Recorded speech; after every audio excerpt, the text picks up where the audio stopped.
Good afternoon, I'm Raylene Ramsey. This is your afternoon news fix for Monday, the 2nd of February.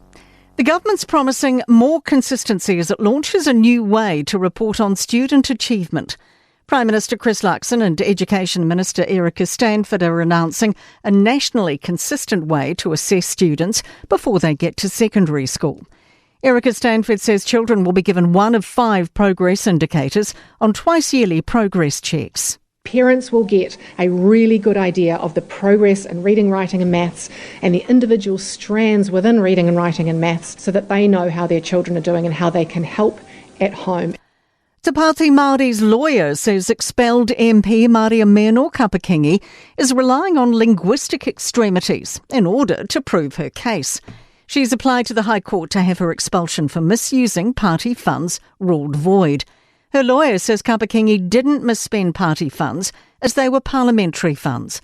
But party lawyer Davy Salmon says the language doesn't matter as it was still a misuse of funds that hasn't been explained. A cyclist has died after colliding with a car on State Highway 1 near Marlborough's Grassmere this morning.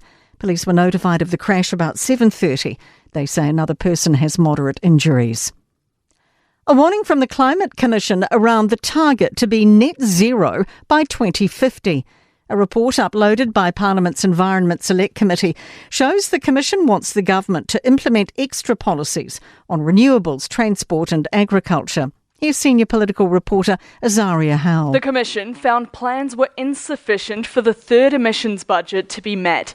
Climate Minister Simon Watts is quoted in the paper saying the government's committed to a credible pathway to meet the emissions budgets. He says New Zealand should be celebrating progress, and recent projections indicate better outcomes than the year prior.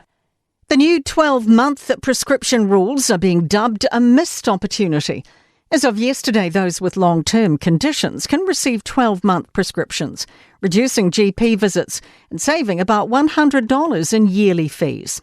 But Mangawhai Pharmacy Director Lammy Wong says it only applies to patients who are very stable, so won't help all those who need it. There are definitely opportunities to improve access to medicine, and certainly 12-month prescription doesn't quite hit the mark, but it is a good start.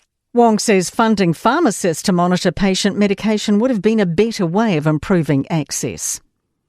A health warning's been issued for Canterbury's Peketa Beach after high levels of fecal bacteria were found.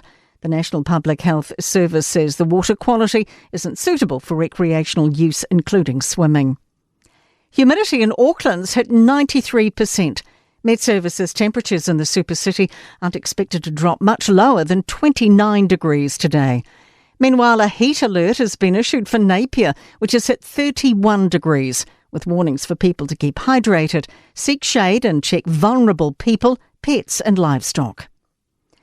In sport, New Zealand middle distance running great Nick Willis has issued one consideration as teenage runner Sam Ruth embarks on one of the brightest track careers in a generation.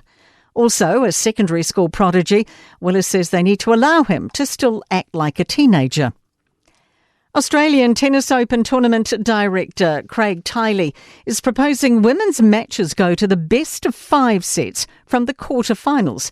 They're currently best of 3. And the late entry deadline for the next America's Cup has been extended until late March. That is your latest news fix.